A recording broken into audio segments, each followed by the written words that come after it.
Hello, everyone. Welcome back to CFS Summit 2022, Render the Phygital Reality. My name is Enrique Menendez, Editor-in-Chief at CFS and your host for this year's summit. Today is Day 1, Culture, the Art of Phygital, and we are so excited to have all of you with us in virtual reality at the Grand Palais Ephemer in the Spin Metaverse. Our topic for this panel is Deconstruct Walls in the Metaverse. Our moderator is Madeleine Schulz, Editorial Associate at Vogue Business, and our speakers are Jemma Spiers Ware, Senior Director, 3D Product Experience at Tommy Hilfiger, Bianca Censori, Architectural Designer, Nuriev, Founder of Crosby Studios, Gloria Maria Cappelletti, Editor-in-Chief at Red Eye, and Siobhan Keam, Senior Innovation Manager at Condé Nast.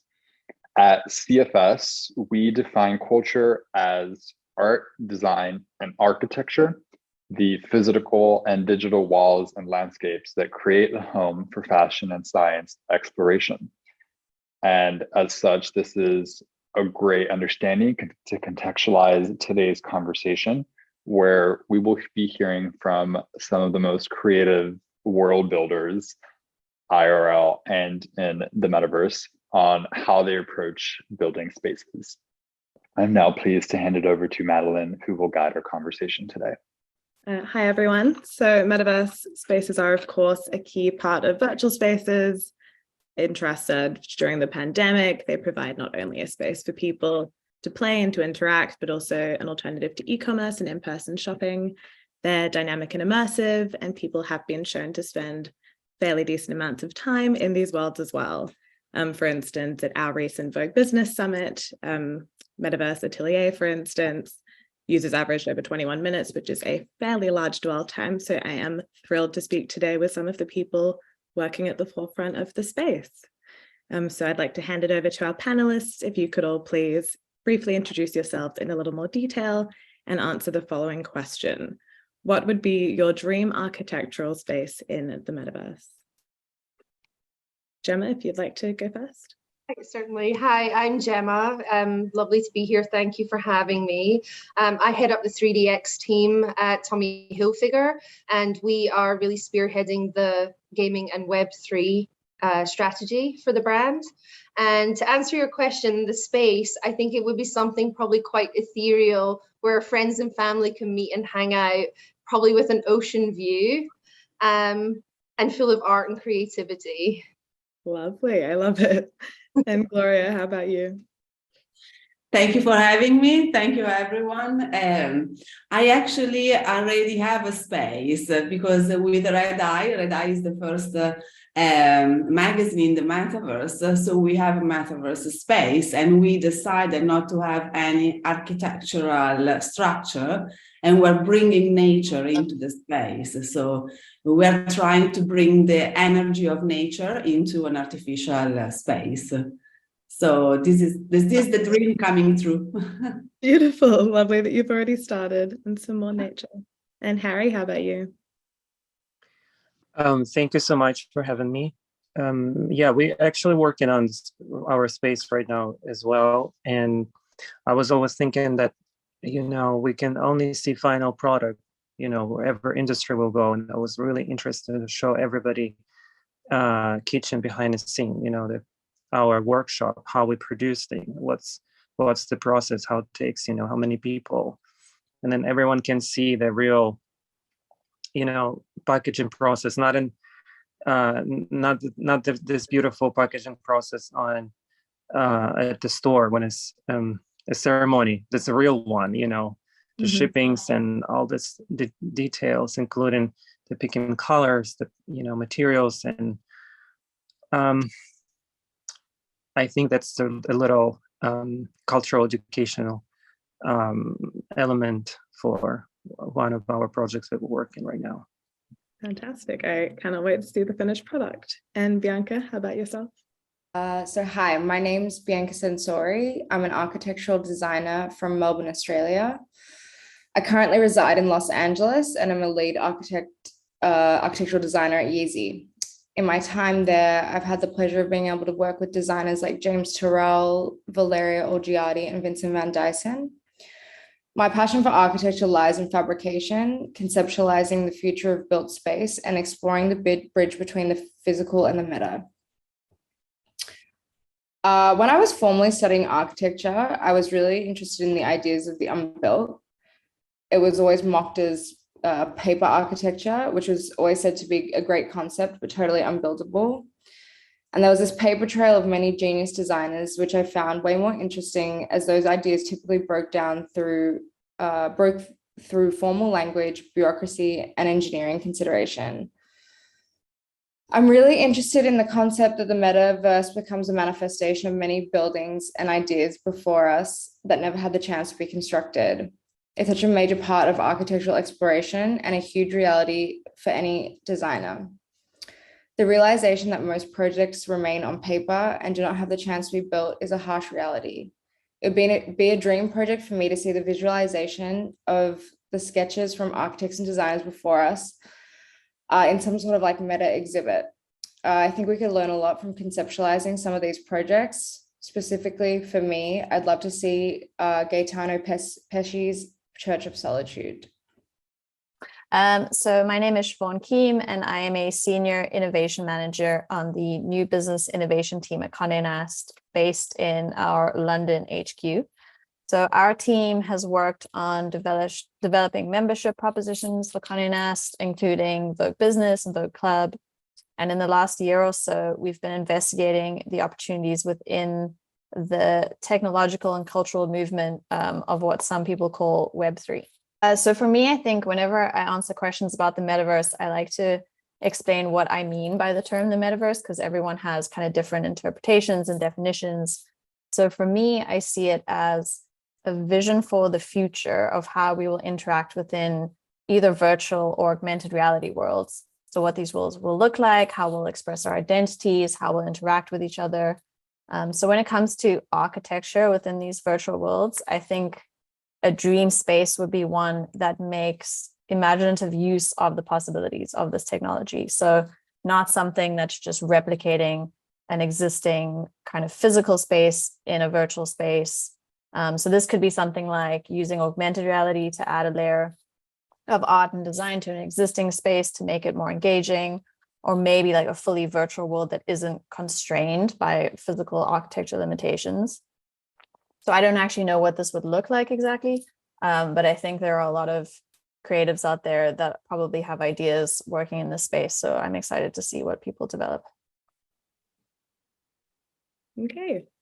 And I hope to experience all of those spaces one day. It sounds like a couple are definitely in the works already. So first, I wanted to speak to you all a little bit about just the interplay between physical and digital as it relates to architecture. So to start, was curious to hear how you see sort of a difference between the purpose of architecture in the physical world and the digital world. And Harry, I wonder if you want to speak to this first. I think the whole process insight side of things is kind of interesting for that question. I think the biggest difference is the endless freedom of creative decision you can make, which is actually pretty hard because we used to, as a human, we always face some obstacles and we're trying to turn into opportunities. And when you have no limits, no frames, this is actually a very big frame. Mm-hmm. Maybe not for everyone, but many of my colleagues agree with me that everything we do every morning, we wake up, we want to solve some problem. And, in Metaverse, as for now, I'm sure it's going to be a lot of also rules and details that we have to understand and learn. But for now, that's the very first steps. And I will say difference is just the uncomfortable decision to this first uncomfortable step of decision you have to make, and how you deal with no limits, because it's also like a sort of interesting task to do. Yeah, I think that's a really good point, and I think there's a lot of value in that uncomfortable aspect as well. Jemma, Gloria, did either of you want to add on to that? Yeah, maybe I can say something that it's actually related to Jemma's work at Tommy Hilfiger, because in Red Eye magazine, in our Metaverse space, we dedicated an area to Tommy Hilfiger and the phygital experience of the fashion show, and then the Roblox experience. And so in order to be able to experience the article, so the idea is to experience the content and the narrative, we included all the elements that are storytelling the phygital event in plants. So we have been, instead of like constructing architectural structures, we have been scanning nature and importing these scans inside the metaverse space. And so nature becomes actually, the stage for the narrative that, in such case was, the phygital show of Tommy Hilfiger. And so the idea is to create a space of wonder, where like really you don't know where you're going. You can actually walk through the scans, you can walk through the space, you can walk through the videos and the pictures, and it becomes a lot of fun. The idea to have no boundaries, where everything is possible, is anti-gravitational, and you can have, all the content that it's like exploded. And so this is becoming a lot of fun, and it becomes a real experience. So even you have like a physical memory in such a space, because you spend a lot of time with the content, because it becomes very active, the way you actually look at things around. So through this experience, you have a memory, you have a physical memory as well, not just like a mental memory, but also physical memory of moving inside the space. And I believe really this is the future of storytelling, is the idea to be able to create memories. And so moving around the space is allowing this. Yeah, definitely. And so many more different spaces to move around. Harry, I know you have a virtual showroom as a space to explore and purchase physical items. And you also launched the physical space with 010 in New York for people to try on virtual clothes in AR, but in a physical space. So wanted to ask kind of how you understand the link between physical and digital here. Is digital a means to sell physical, or vice versa? Or is it a little bit of both? How does that interact? As much as I would like to say there is a lot of links, of course there is visual links, because we if we work with brand, or we work with some art installation for ourselves, or even for our showroom, like a virtual apartment that you can visit and experience design and shop there. There is and in certain way there is not actual a link as because the whole idea of virtual world was created to not have a direct immediate link. And for some reason I found it very interesting, because we have our own schedules, we all spread around the world, and every store, every environment has their operating hours. So when it comes to virtual world, there is not such a thing. And I think maybe if we will think about it, that there is no actual link between, and we take this as an opportunity, and we proceeded with a completely new way of using this space. I think it will be very interesting experiment. And when we work at the 010 project,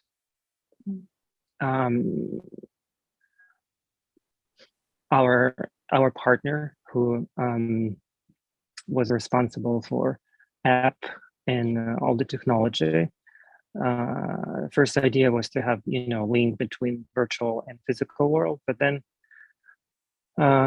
when you think about retail, you think about clothes that you see that hanging on the walls, and we decide not to do anything at the room. The room was just completely empty. And the only thing was in this room is the huge lounge sofa where people can just hang.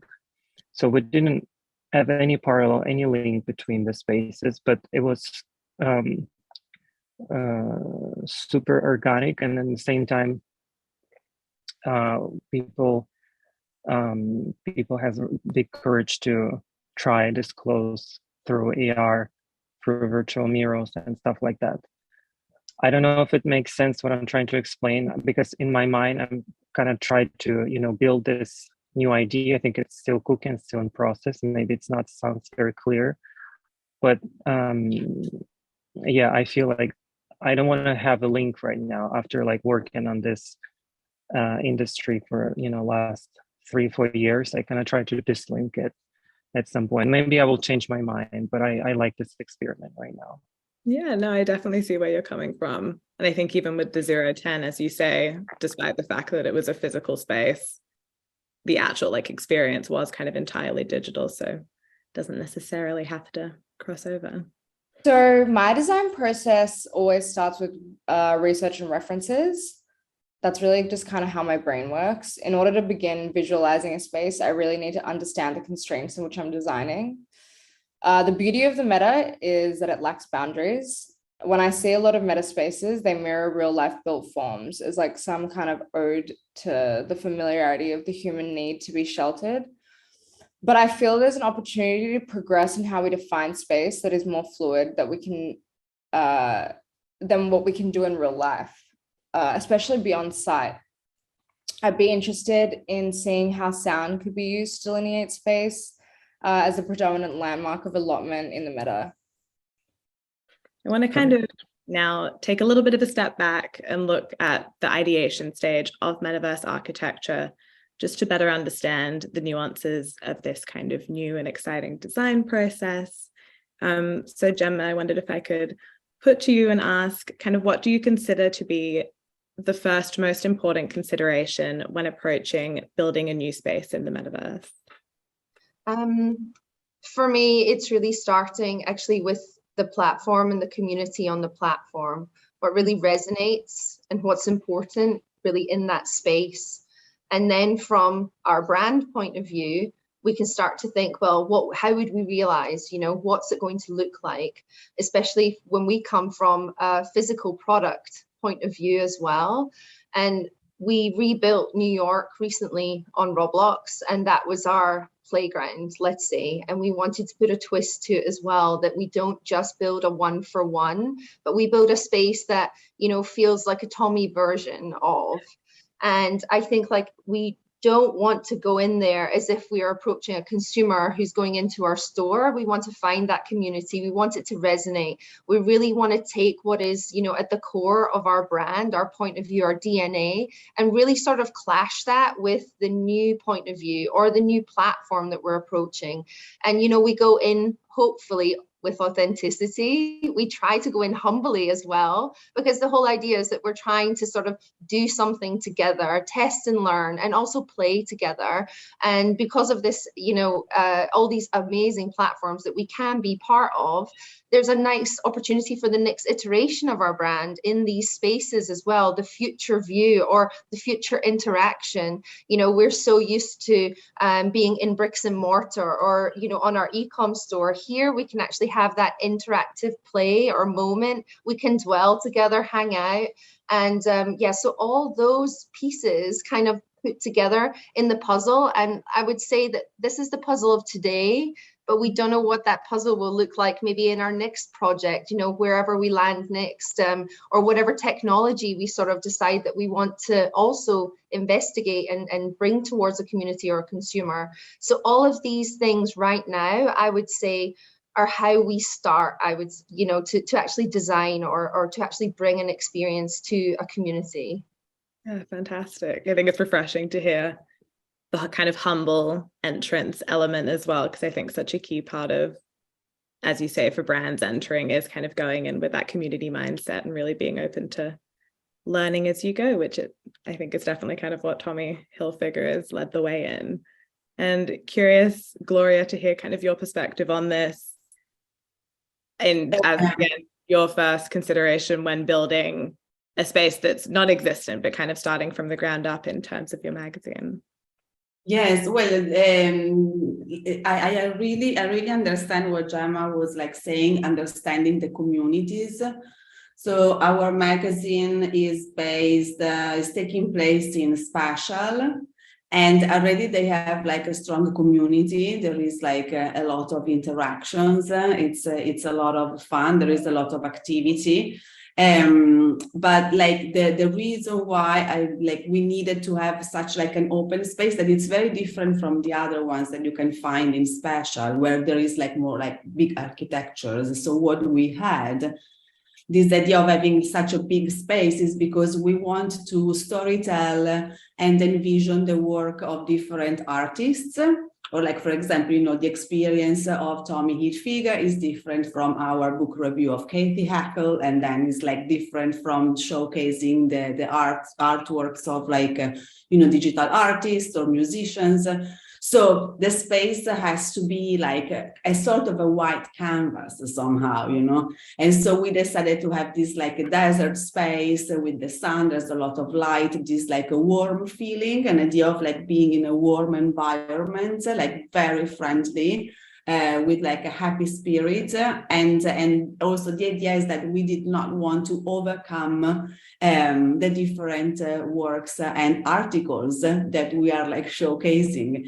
So somehow we wanted to have like this open space where actually we can move around articles, because according to like needs that we have last minute, we're actually moving around things as if, you know, we're like in like a real space.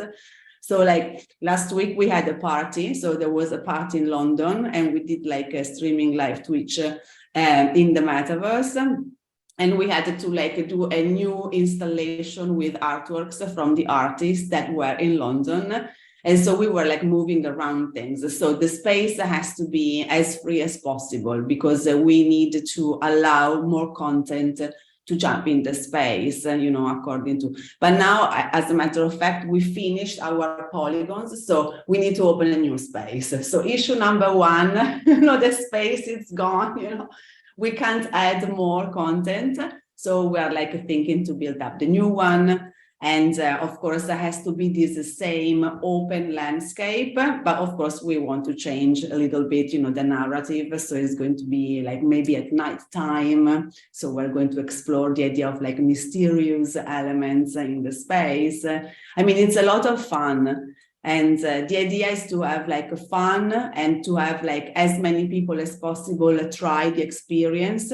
So we have actually a lot of people, you know, coming by that are like, you know, part of the community of Spatial, but we want to bring on board also like, you know, people that never entered the Metaverse space before. So it has to be very easy to walk around, very easy to do, you know, things, so that it's like a first experience for a lot of people, and we want, you know, to have like as many as possible on board.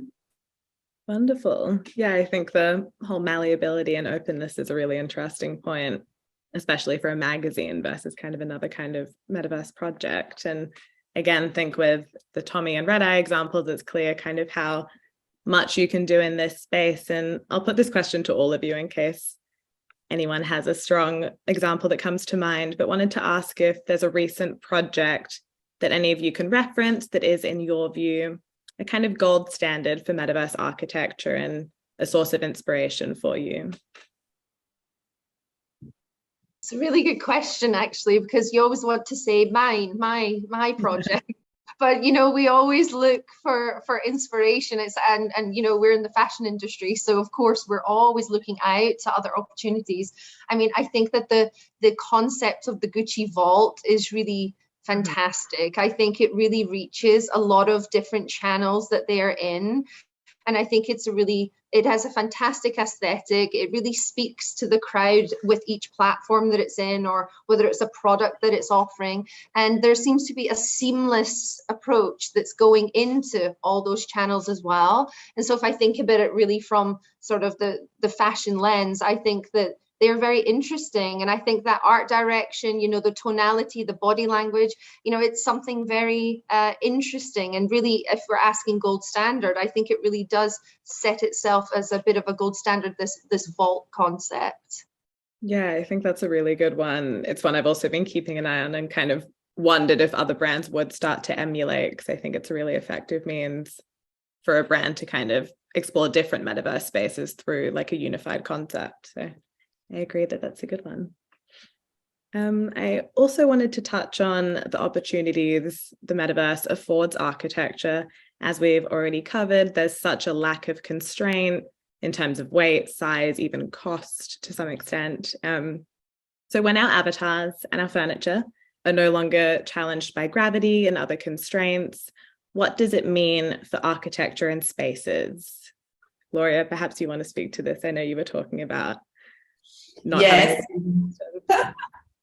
No, this is actually a really good question, because, you know, like right now we are like, you know, bounded with a Ready Player Me, because this is, you know, the avatars we use in the space, because, you know, they're part of the platform. And there is you know, enough space to be able to express yourself, you know, choosing your own avatar. But it's not as free, you know, because somehow, you know, I was even thinking the other day about like real inclusivity and diversity, as for example, one of our contributors is like a disabled person. And so it was like amazing to see him like running in the space, as is something that, you know, he can't do in real life. But then I thought maybe he would want to have like an amazing spaceship to move around. You know, so I thought like I was like it was a bit sensitive content, like to tell him to do his own avatar, because you know, it was like a bit I was a bit cautious in asking him to do so. So I think there is still a lot of space to find a way to represent yourself. And then it can be even more pushed, because now we have like avatars as like, you know, people, but we can also have like maybe avatars, you know, as like aliens, or, you know, the possibility to actually fly around and not just like, you know, walk around. I think there is so much space to express yourself that it's still not developed, and can be like a lot of fun. Definitely. I was going to say, I agree with that, because I think sometimes there's this idea of maybe being a digital twin of yourself, where I think where it's boundless, limitless, where there is no physics or something to keep us in the norm, you know, or what we're used to. I think there's just like endless possibilities for this creativity and self-expression, and potentially it's the next iteration, I guess, or the next steps in self-expression or freedom to express, if you're not, you know, so comfortable, or, you know, if you've not got an opportunity to, like in the real world. But I think there's like huge boundless opportunities there, especially if I want to fly, then I can fly, I guess. Yeah. Definitely. No, I think, as you both say, there's so much room for these kinds of additions to spaces. And then again, that then changes the way that you interact with the architecture you're in as well, if you can fly through a space versus having to walk. Exactly. Yeah, exactly. Yeah. To elaborate on what I was saying prior, the metaverse offers the opportunity to break down those formal boundaries and allows designers to fully conceptualize an idea that can actually be spatially experienced by others. It's also interesting to me the potential the meta has in exposing the constraints that society lies on land ownership in the real world, and the bureaucracy that comes with the meaning of owning, renting, living, land space, green space, views, things like that. I'm interested to see like some sort of kind of social experiment, how the meta progresses in its standardization of ownership without the physicality. I wonder if it'll mimic real life or play by its own rules. And then in light of all of these new and different opportunities and possibilities kind of enabled by these digital worlds, I also wanted to consider the functionality and also the value of metaverse architecture. So I know you're all working in slightly different spaces, but are essentially all creating worlds. So I wanted to ask how functionality versus play presents itself in your work, kind of how these two ideas juxtapose or interact specifically within the context of the metaverse. Jemma, if you wanted to start on that, I think it's an interesting idea with like the Tommy Hilfiger show in Rome, for example. Yeah, absolutely. Yeah, I mean, you know, functionality is at the core of the Hilfiger brand, any fashion brand. If we can't put the sweater on, if I can't zip it up properly, like it has to really like function and work. It has to be something that I can enjoy, I can fit into. And I think that when it comes to the context of the metaverse, the rules are slightly more like extruded, because we can also build those rules around that. You know, we can make those spaces to bend to our will slightly or to our whim. But I think when it comes to really how we're trying to approach, I guess, functionality and play, we have functionality on our e-com site, we have functionality in our stores. I think that where like metaverse and architecture are building in these virtual spaces, we can really inject that interaction, that gameplay. We can make it a bit more of a different conversation with our community or our consumer. And I think that's always coming through with like new technology opportunities, maybe whether it's actually in our store or on our e-com virtual try-ons or whatever, or if we're developing a space on a platform. I think that there's lots of different touch points where we can really have that sort of interaction, but we're not really bound to just garments now. We can actually have like a really playful moment and interaction that's kind of a conversation, and also a community can then go on to have a conversation about it. I think those elements are really important and interesting, especially for the future of how we see ourselves like actually interacting on multiple platforms, you know, at the same time. Yeah, fantastic. It kind of sounds like, again, that lack of constraint allows you to lean a little more into that like playfulness and creativity. I know, Ellie, you called it a playground, which I think is a really good way of putting it, because it is kind of a space to play and experiment for sure. Gloria, I wonder if you, again, wanted to add on to that at all, given that you have a magazine, which you'd never really think that you would have been able to interact with it in the way that you can in the metaverse. Kind of curious to hear how you view that sort of functionality and play aspect of things. Yeah, we still have like a website where you can experience the content on, you know, bidimensional frame and interface of a computer or like a mobile. So this is functional in the sense that you can deep dive into the content with like long format interviews or like, you know, long video interviews, and, you know, just like a deep dive more into the articles. And then in the metaverse space, it's important to find a way that it's easy for people that enter the space to move around and really enjoy all aspects of the experience. So that finally, that's the reason why we try to keep it as open as possible. So it's very easy to spot what you want to look around, because maybe it's fun if you hide things around, but then it's very unfortunate if maybe people are missing out something that is very cool, you know. So we want actually people to look at everything, you know, so they have to be able to like really experience everything, because we spend a lot of time in creating it, crafting it, and so we want everyone to see it. So it has to be easy, it has to be fun, and again, I think the best way to like spread the message and have the word out is to make it very accessible. And then what we try to do is like to push new creativities, new aesthetics, but also we want to kind of remember like maybe like important cultural iconic moments that maybe young people don't know. So somehow we try also to find the bridge. So for example, in the space, we have an exhibition of Bit Madler. He is like a cyberpunk digital artist, and he dedicated a body of work to Jodorowsky. So I thought it's interesting to see this like AI like a body of work dedicated on Jodorowsky, because a lot of young people, maybe they don't know Jodorowsky, which is like very unfortunate. So it's like a good occasion to learn something, but through a fun experience. And so we think this is the, you know, the key to bring on board as many people as possible, and to pass over finally, you know, cultural moments, fun moments, but also cultural ones. Yeah, definitely. This is kind of the interplay between functionality and play, and that it's playful, but Exactly. also it needs to be like usable and user friendly. I know we found Yeah, that as well with like the Metaverse Atelier of Vogue Business when we were going through the trials. Like you have to make sure that everyone will actually hit all of the different little hidden spots and activities in a given space. Again, yeah, and you want to learn something, you know. So for me, the idea of a magazine still is that, you know, you have to come, you have to enjoy, you have to have fun, but you have also to learn something so that, you know, you are like fulfilled with like new information. And to me, this is like the purpose of, you know, having an editorial platform. But yeah, through like a fun moment, you can also pass some content that maybe it's like, you know, less easy if you just like have something to read.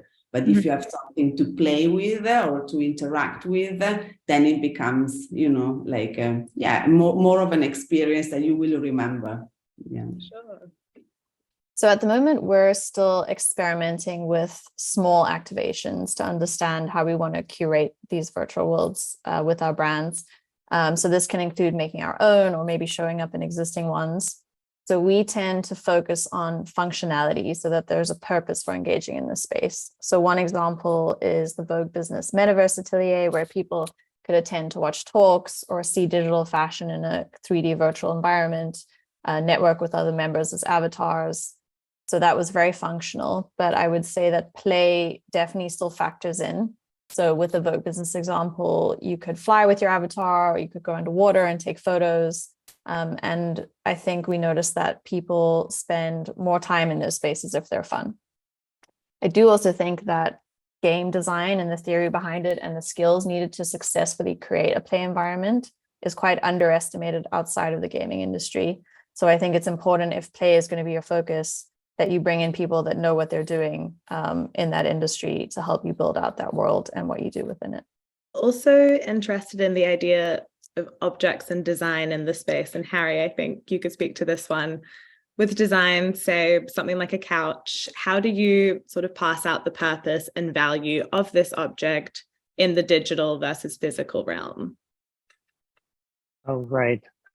I think my answer will link a little from your previous question too. For the couch, the Nike couch we did a couple years ago was interesting thing regarding, you know, functionality of the virtual world. This project was meant to be in physical world first, and then 2020 happened, and we had no choice. And then we decided to make it in virtual world, and it's just such a beautiful example of how virtual project can be accessible and essentially happen because they're not meant to happen at all. And I, you know, looking back, I think this project was strong because it was in virtual world. We do so many beautiful projects in real life too, and they have their own value. But here, just an idea that, you know, geographically that everyone in the world can visit it, and also this feeling of something new that we never, you know, experienced before. And another thing, I was also thinking on functionality and a little bit in architecture aspect, because every single element, like columns and windows, they all have their own purpose. You know, window protect us from weather, columns carrying, you know, ceilings and stuff, and all these elements, they're in physical world, they have their own function. So when we think to bring them to metaverse, they're actually have no purpose, they're just visual things. So I think for us, for all of us who is working on this field right now, it's interesting to us to create completely new visual language, which can, you know, we're all different and it's beautiful, and that also have function, like just like a window protect us from weather, then something else can be this window, maybe not in a window, you know, in virtual world. And I think the main idea of virtual reality, it's in certain way, from one hand, it's escape reality, and from other hand is to make it extremely accessible for everyone. And I like, Gloria, your example of education, because so many things you can, just think about school in playful way when you can bring very boring institutional, I don't know, knowledge and make it in a very interesting, playful way. It's only can happen in virtual world because, we just, in the real world, we don't even have technology. It will be very expensive to do it. And yeah, I think for all of us, it's just an interesting way to create visual language to kind of evoke all these missing elements in real life that we don't have time for, or we found them boring or not important, but they're important to kind of transform it and make accessible. Yeah, definitely. I think the accessibility aspect is really key. And I hadn't realized that the Nike couch was initially meant to be physical, not digital. I cannot imagine this project in real life now. It will be weird, but yeah, I was going to say meant to be in real life. Yeah, definitely. Silver linings of necessities from COVID, I suppose. Jemma, I also wanted to chat a little more about just Tommy Hilfiger and PVH. They've obviously been quite ahead of the curve in embracing AR and VR and the like. You had your virtual showrooms back in 2016, as we've spoken about. You have your virtual space in Roblox and had your New York Fashion Week show there, in addition to your Richard Quinn Fall 22 collaboration, which I understand started with AR building for samples and then took to the runway utilizing AR and 3D technology. So just wondered if you could kind of speak a little more about how you see these virtual spaces and virtual technologies fuse with and augment a heritage brand like Tommy Hilfiger. Yeah, it's quite an interesting juxtaposition, I think, for a lot of heritage brands. I feel like for us, it started there, and because where we are today is not where we were 37 years ago at the inception of the brand. And so for me, using and utilizing different technology has like always been part of that heritage. As you referenced, the digital showroom, which we still have today. Actually, that's one of our places where we start. That's where we kind of have as a bit of a playground to investigate and experiment with new technology. Richard Quinn, the example you gave where we didn't have any samples, we made a digital experience. And what was really interesting about that is once we had these digital assets, these 3D models, it was almost like we had a goal that we could do whatever we want. It really opened up a lot of different channels and opportunities. We had a really great partnership with Printemps, where we lift and laid exactly our showroom experience and put it in their store in Paris.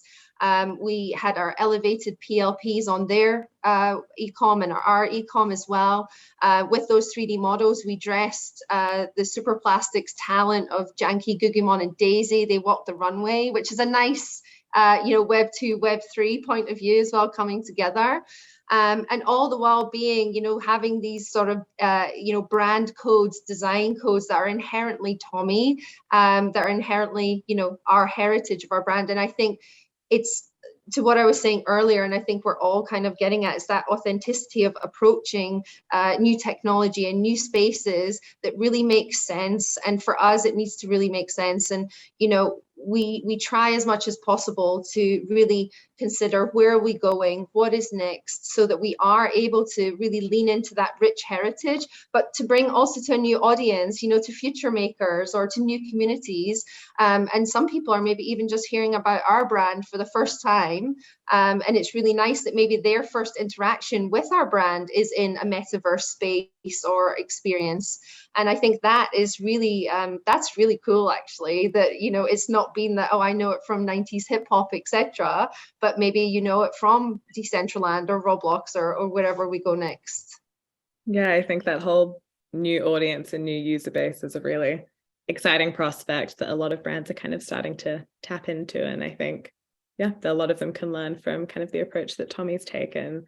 But it kind of segues nicely into the next area I wanted to speak about, now that we have kind of looked at the potential and creator and brand offering side of things, wanted to touch on the user experience in virtual spaces, because I think it is a really kind of unique and interesting experience.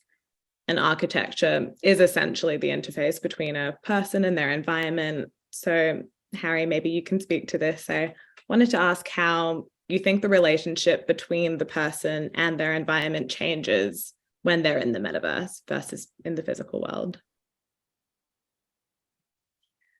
Well, yeah, I think in the very beginning, we start talking about physical, our physical habits that we have in real life that we don't really have in virtual world anymore. Mm-hmm. As there is not such a thing as a distance, you know, gravity and stuff like that. So I think if we can really explore and make and bring it to the next level, they might be very interesting approaching, you know, the way of interaction with the virtual world. In other words, is everything that has, I don't know, like, let's say we have rooms because we need to separate our privacy from different, you know, usage. The kitchen, bedroom has to be quiet, and, you know, toilet has to be private. All this kind of things not exist anymore. So how the space going to look like? Is there any walls or any ceilings or any, you know, acoustic system will exist in the same way? Of course not. So how it's going to look like? That's then, again, as we in the very beginning of this era, and we all try to bring things that's important for us visually and try to mimic it in this world. And you know, some to think about the idea of always have, you know, a nice weather. I personally like rain. Maybe I like rain every day, which may be weird for someone. So, but I can choose my own feeling, and, you know, 5 people or 30 people can be in the same room, and they each will have their own window view and feeling, but they can all live in the same space, just see different things from their, you know, visual gadgets and stuff. They could be interesting idea. Yes, I think it does. I think it depends on how we're experiencing that environment. So in the case of a physical place where we'd experience it directly, as in not through a device, but in the case of an augmented or virtual world, it could be through a phone or a laptop or virtual reality goggles or AR glasses. So at the moment, I think these worlds are very sight and sound focused. So we're missing other ways of engaging, like touch or smell. And if you're accessing something through a screen, there's still an environment around that screen that's going to be part of your experience. And I also think in relation to kind of how we experience the physical world or the real world, for lack of a better word, and the virtual world, people have this need for something to be analogous to understand it. So if you think of a computer and how you have a desktop with folders and files, this is a little based on how we used to do it in the physical world, which helped people understand how to use computers and how to interact with them. But they didn't have to be designed in that way, but they were done so that people could get to use them. And I think the virtual worlds that we create will probably be made along the same vein so that people understand how to interact within them and what they're doing within them. So most likely mimicking the kind of physical environment, at least initially, while people get used to engaging inside these spaces. That's an interesting point, kind of ties into the next thing I wanted to ask, which was how the opportunity for interaction between people in the metaverse informs design. And I think it's an interesting idea that these two people wouldn't even have to necessarily be experiencing the same thing as they interact. But yeah, how does kind of that interaction in the metaverse inform the spaces that you design around that? I mean, yeah, Harry, I think it might also may confuse people, you know, when I say that I see something and you don't see that. It could be like interesting conversation. Yeah, definitely. But I think we all know what we know by now, and we had our personal experience, of course, and we all have the little projects already doing something. But I'm sure we'll have time to surprise ourselves in this and this journey. For sure. Jemma, I wonder if you could speak a little to how the interactions that people have in the metaverse inform the design that you kind of put in place in terms of spaces. I think there's a couple of things, I think, when building a space like right now, and who knows where we are in 5 years, but there is a familiarity needed, you know, that grounds people a bit.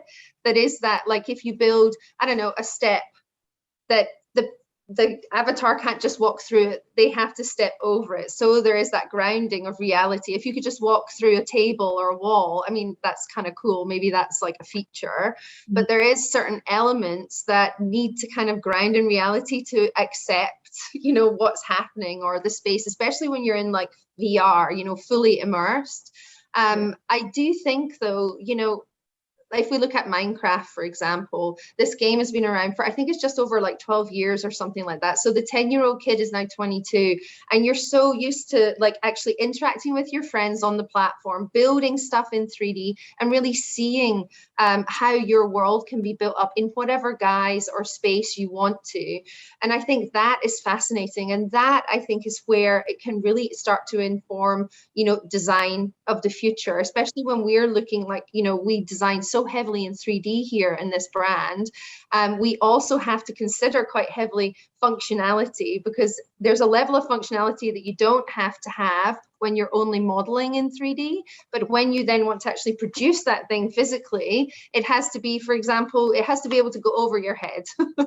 I think those are like quite simple functionalities that you have to have. So those can really sort of influence that interaction with, say, a 3D design or a 3D environment or a virtual environment. And so I think it can also depend where you are. Do you want it to not be realistic? Do we want to blow our minds and just like do whatever? Or do we want to learn, or do we want to build something? I mean, I think in that, I mean, I'm probably answering this quite broadly, but I think that is the beauty of the space as well, and also the breadth of where we are today. And maybe in 5 years' time, my answer will, in fact, I know it will be dramatically different to how, you know, like people, because people interacting in the metaverse now is going to be leaps and bounds. Like, I can't even imagine it, you know? So I think that will really influence an environment, a space, a design, a creativity. I think, Gloria, you probably have like quite a vision in your head of like how this could come together, especially since you're, you know, with what you're creating for your magazine.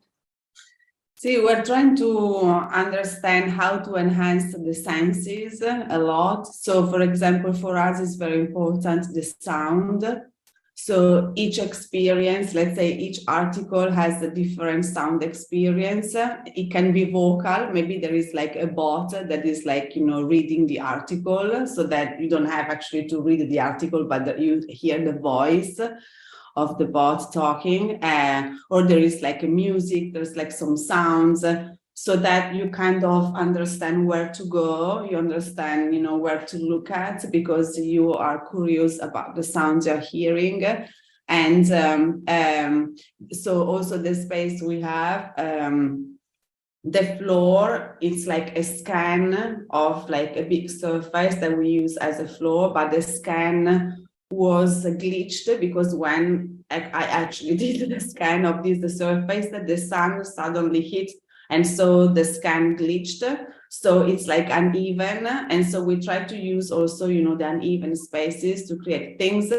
And so somehow it's always about having a feeling and not giving for granted where you are going. So you kind of have a fun experience because you have to learn how to move, and this is somehow creating more curiosity, you know. So it's like, it's really understanding how to enhance the physical experience inside the digital space in order to create these like moments of like a memory, because the more you're curious about something and you actually take your time, you know, to find things around, the more you have an experience.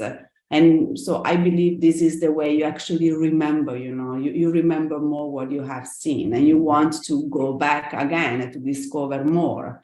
And then, eventually the idea, as like Jemma said, is like, who knows what is going to be the technology in a few years. So many things we're going to experiment more and more. But I really believe that the physical, reaction you have are like stimulating curiosity and wanting to, get back more times. And like with people, like a lot of times I have like meetings to show the magazine inside the space. And then maybe some people, they are like there for the first time. So they move around very quickly and very fast. And then I can't find them anymore. So there is like a lot of time saying, where are you? What do you see right now? Okay, what music do you hear? It's very funny. So we spend a lot of time like, running around the space, and I have to chase them, to lead them where to go. Fantastic. So I think the opportunity for interaction between people in the metaverse is a key element of design in these spaces, or at least it ideally should be, because I think interacting and sharing a space with others is a large part of how we enjoy a space. So if you imagine navigating a beautiful virtual world by yourself, if you had no one to share it with, I think it would quickly lose its appeal and people would get bored. So I think at the moment, there's still a barrier to interaction in that you need specific controls for your avatar to be able to move or to be able to speak. So I think it'll be interesting to see how this changes if we reach a point where you can seamlessly navigate from one space to another, like we do in the physical world, but in these metaverse spaces. So selfishly, I think the most enthusiastic groups are actually the architects and designers themselves. It's a platform that, as I've mentioned prior, allows for realistic spatial experience without boundaries. That being said, I believe as the meta progresses, it may become more of like a capitalist monster that drives exchange and experience for a cost. Realistically, I don't know if we're ever going to be sleeping and eating in the meta, but I can see brands dominating this space to create marketplaces and experiences. Anything that visually elevates, for example, closed space objects, I feel like will be amplified in these spaces and sold to the consumer. I'm aware we're running somewhat short on time, but would be remiss, of course, I know we're here to speak about innovation, and with that comes disruption. So didn't want to end without speaking about the change that metaverse spaces might engender, and kind of how they might help to disrupt systems, improve accessibility to spaces, which I know you touched on earlier, Harry. So Gloria, I wondered if you could kind of briefly talk to us about the role of decentralization when it comes to creating new worlds in the metaverse and what these spaces kind of, how it'll work. Well, the idea is like to have and to foster as much as possible the creativity in communities. So of course there is like a lot of artists that through decentralization and like building up and working together with the DAOs, there is really this idea of to foster like a new economy that is able to sustain like creative communities, and this is like crucial. It's important is the kind of a dialectic part that we need, so that the metaverse space does not become only a commercial place, but you need to have like a dialectic going on with the creative people, and then being together and working together. This is the key for success.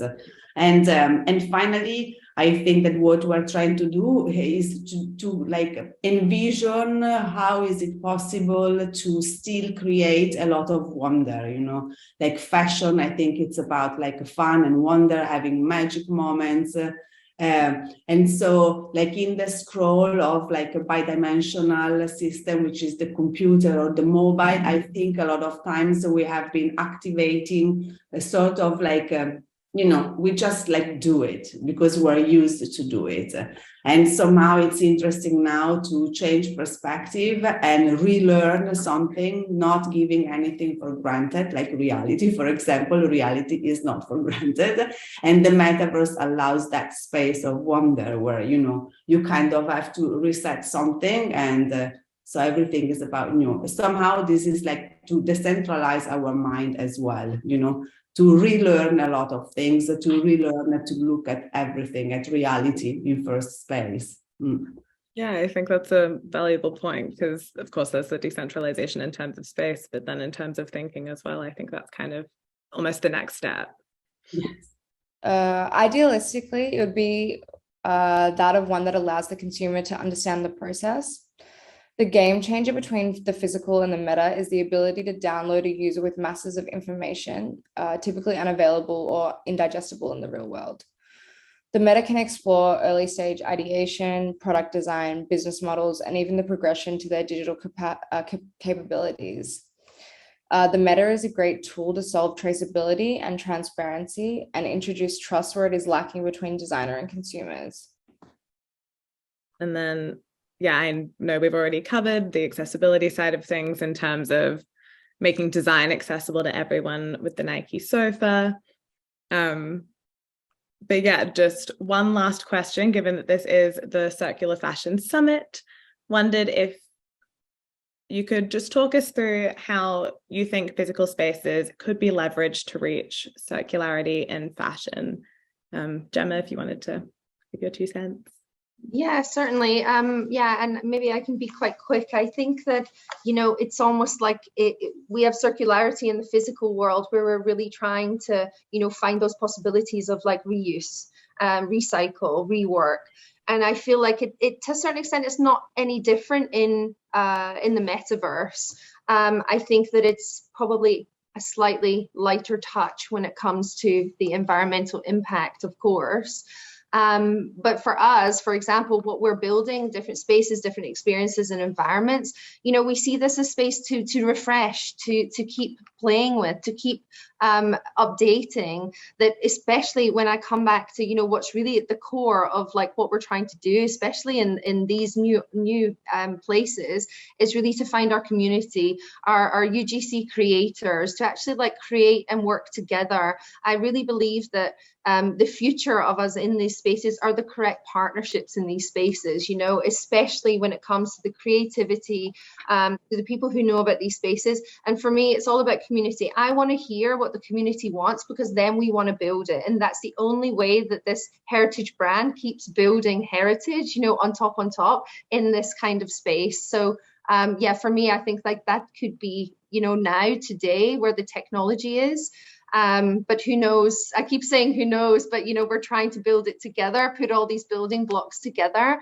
And I think step by step, we start to form like a real picture of what that circularity looks like. And even just from a digital fashion point of view, from a sustainability point of view, even at the core of design, by designing and sampling in 3D digitally, you really help to support the cause there for, sample reduction and waste. There is a transparency that is lacking, which the meta could really play a huge role in bridging. I'd really like to see the meta move away from the mimicking of real life experiences and architecture. It's constantly described as boundaryless. So let's see, I would love to see it explored for what it really means if you have the opportunity to fabricate a world with no boundaries. What does that look like? What does that feel like? And how does that inform how we live in the physical? Definitely. No, I think that's a great note to end on, because as much as we can talk about it all now, and I think it's so exciting where we're at, ultimately, we don't know where we're going to be in 5 years' time or even in a year's time, but I look forward to seeing. Thank you everyone for joining today's conversation, Deconstruct Walls in the Metaverse. We're so grateful to Madeleine and our speakers, Jemma, Bianca, Harry, Gloria Maria, Siobhan, for all the insights in tackling these questions. We'd also like to thank our media partner, Vogue Philippines, CFS Hub partner, Caring, our retail partner, Gallery Lafayette, and community partners, Amex and Meta.